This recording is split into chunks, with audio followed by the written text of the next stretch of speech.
and welcome to the Dice Tower. I'm Wendy Yi. I'm Chris Yi. And today we will be reviewing Resurgence. Now this is by Stan Kordonsky, and this is by his new publishing company, which is Half a Kingdom Games. Yes, I would give half my kingdom for a game this good.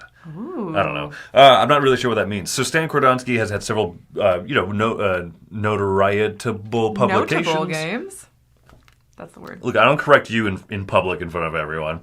This is the first time that he's publishing one, as Wendy said, through his own company. A designer that I enjoy.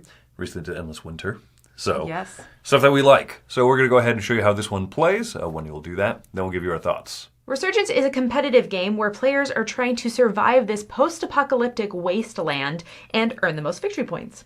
You got your compound over here. You have the main map of the board. These are missions that you can go on and complete, as well as this is a little majorities track based on how you assign your workers.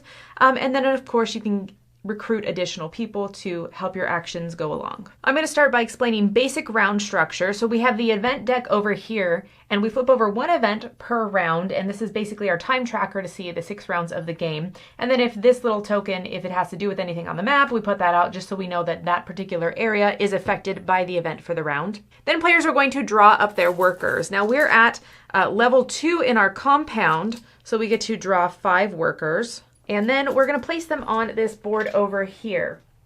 Basic workers, which are these guys right here, are worth 1 point each, whereas upgraded and then our leader workers are worth 2 or 3 points depending. So we'll fill this up over here, then we will reveal it for the next phase, and then we'll do a majorities game. So we're just going to literally add up the points that each one of these are worth in each one of these sections, and whoever has majority gets to move up on this track, these tracks over here, based on whoever has majority. Then players will, one at a time, choose a worker and place in that area of the board. Now, red area is any of these red spots over here. We have the blue area, and then we have our compound, which is what the stair steps mean. So if we're going to move to the red area, we literally have to match icons. So basic dude can only go to basic dude spaces, whereas we have construction workers, we have sciencey or medical ladies, and then our leader can go to absolutely anything. So this basic dude right here, very simple action. Put a dude, get a gear. Our resources are tracked over here on our compound board or our player board. So if we gain a gear, we literally move it up 1. Players continue putting out workers one at a time until all of the workers are placed out. If, of course, you're trying to go somewhere where another disc is at, whether it be a mutant or it be another player, you do have to pay a resource of your choice. So you just move down something on your track. Finally, the last step is when you're done with taking all of your actions, you're going to go ahead and refill everything. You can choose to upgrade your compound if you have sufficient resources. You also get some income down here of basic stuff that you need. And then once everything's reset, you're ready for the next round. Let's go ahead and take a look at this action board over here. So you have basic resources that you can gain. You've got oil, bread, and gear, which are the minor resources. And then you have bullets and this little medical health thing that is the more advanced resources. Another thing on this board is that you have missions. So this symbol right here lets you collect these missions. These missions, once you pick one up, will go into one of the 3 slots on top of your board. You will need to complete whatever's on the left and trade those in. You then need to place a worker in this location. So this, for example, is the green Barbarian Gate area. And then once you do that, you can choose to place this mission. Say, I'm going to complete it.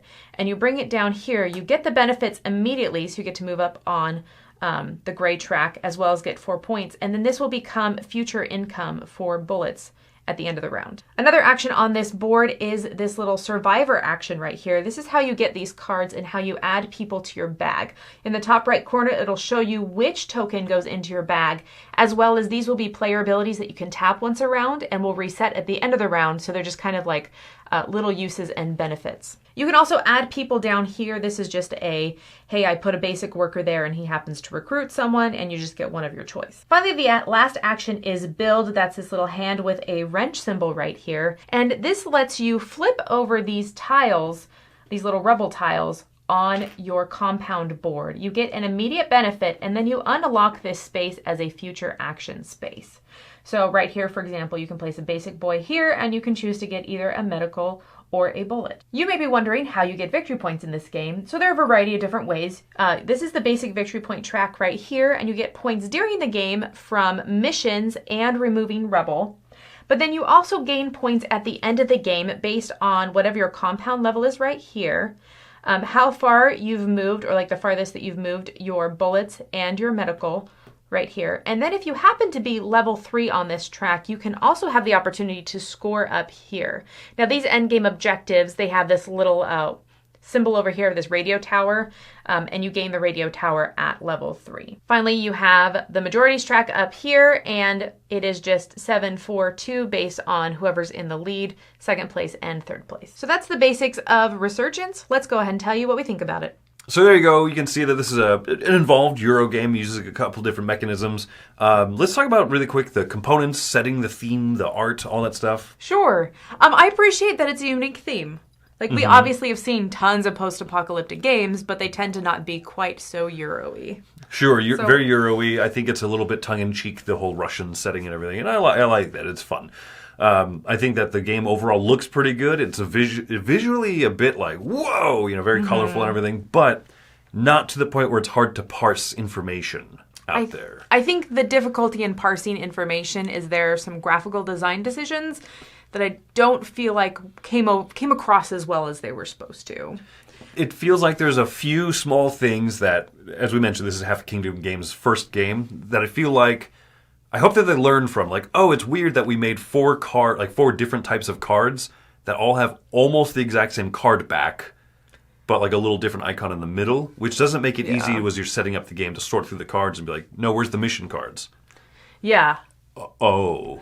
The rule book is organized for the round structure in one way, and then the player aid has some discrepancies that are slightly different. And so you're like, wait, which order do I go in? Do I follow the rule book or do I follow the player aid? And it's not that any of the information's wrong. Yes. It's just that it's just in different order, and it doesn't hurt anything or affect anything, but just when you're trying to keep track of making sure you finish all the steps, you have to pick one.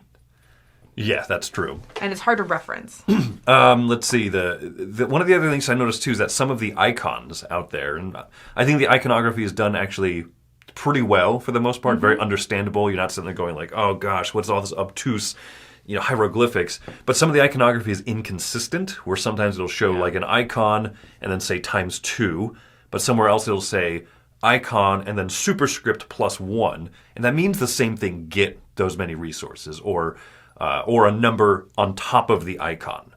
Bread with a 3 over it means the same thing as bread ×3 or bread +3. Just weird things like that I feel like should have been sifted out, and maybe it just kind of, different iterations of iconography all kind of got onto the final product. Yeah, it almost seems like it needed that like final set of eyes to just go through and be like, okay, yes, this all makes sense. This is all consistent, and it's all laid out well. So I think that that's super minor because actual gameplay, I don't think that it hurts the gameplay that much. I agree. That's where this is like a little bit of a complaint, but it's not, like I said, nothing about it is wrong, and nothing about it is like, oh no, the player aid like says the wrong rules. There's nothing like that. In terms of actual gameplay, I think it's very fun. I think this is a really enjoyable game. I think it's fun that it's mixing that idea of bag building or pool building mixed with the worker placement spaces. I know you really enjoy the secret reveal. Yes. Laying out the workers. That's usually not my jam because it's like, ooh, I think that you think that I think. How much do I want to put into red, red areas? Do I think that, I'm going to try and get more majority. Do I invest my big leader token there? But do I want him to actually take actions there? Or am I just doing this to move up the track more? I'm bidding more. And I think that's the key, is that it's so tied to the actions and where you want your workers to actually do. You're not just going to throw them willy-nilly on the board. You're not going to be like, I'm going to beat Chris on the gray track. You're not. You're going to play what you need to play, and you need to have the correct types of workers in the correct locations. That way they can go to the correct spots. And I think that is first and foremost the important part, and so I'm okay with the secret reveal majorities. I like moving up tracks. I like majority scoring and everything, and I like the little, I like the little reveal. Haha, I've got the majority. I get to move up and stuff. And as you said, it's intrinsically, I'm a wordsmith today. It's intrinsically tied to the action spaces, and I like that. It reminds me of the sort of worker placement programming type thing that you see in a game like Tricarion, where you are broadcasting out loud to the table, I have these many workers, and they're going to go to these types of spots, the red or the blue or my own player board. Everybody knows that. But everyone has already put that out there, so you can look around the table and be like, a lot of people are going to red this round. I wanted to do a blue action first, then a red. I'm going to red first. Right, because I don't want to have to pay more to go to those spaces. It'll get pricey. And the resources in this game are tight. They're not like excessively tight. Like I've definitely played Euro games where you're like, I never have resources. This is not one of those, but it is tight. So paying that 1 extra or that 2 extra to go to a space where somebody else is at, that becomes a serious problem in completing your missions. You just can't be as efficient. Absolutely. But I also love that you're never really blocked out of a spot. Mm-hmm. I really needed to go to that spot. I really needed to hire a new recruit and everything. It's available. It's just going to cost you more bread. I think ultimately in this game, what gives me all the endorphin rushes that I really, really liked is that there's so many different ways to engine build. You know, you've got the different recruits that give you those tappable cards and those special abilities, but they also let you add dudes to your bag. But then there's other ways to add dude to your bag. And then you can build up your compound and you can make those spaces bigger and stronger. You can, whatever you call it, like, well, you've got the raising level, and then you actually have the removing rubble, and both of those are engine building. Building new rooms, yeah. Mm-hmm. Being able to pull more from your bag. Then you also have the completing missions, which gives you an income engine each round. There's not that many rounds of the game, which is good. I think it's the right length. There's a lot to enjoy about this one. There really is.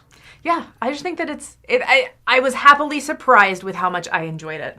And I don't feel like there's a particular part of it that I would look at and say, like, just do away with that part. You know, this game could have been streamlined. Get rid of this stuff. Not really. I like every part of it because, as you say, you build up such a satisfying engine. You really do. So what's your score? I'm coming in on this one at an 8.5. I think that this is a fantastic game. It's really good, and it is, like I said, there's some of those little graphic design issues. There's some of those things that feel like, the presentation of it could have been smoothened out a little bit, and so I hope that Half a Kingdom Games does take note of those few things and say, okay, with the next game, they have Nova Roma coming out. They have a few other things probably in the pipeline. I hope that those are a little bit smoother. But in terms of gameplay, I like what's going on. It's sometimes a frustrating game as you're like, oh no, you bid more on blue than I did when we revealed. I was counting on that. But good. Good that the game forces you to play with the other players at the table. It's not just a perfectly heads down, I can plan everything. I have my next 7 moves planned out in front of me. It's not that game. So yeah, I like this one. I think it's a lot of fun. So I'm also giving it an 8.5. Okay. I absolutely loved it. I thought it was tons of fun. Like I said, that engine building is absolutely great. But there's enough tightness that I feel like it's a challenge, and I don't feel like it's like super easy. So had an absolute blast playing, and yeah.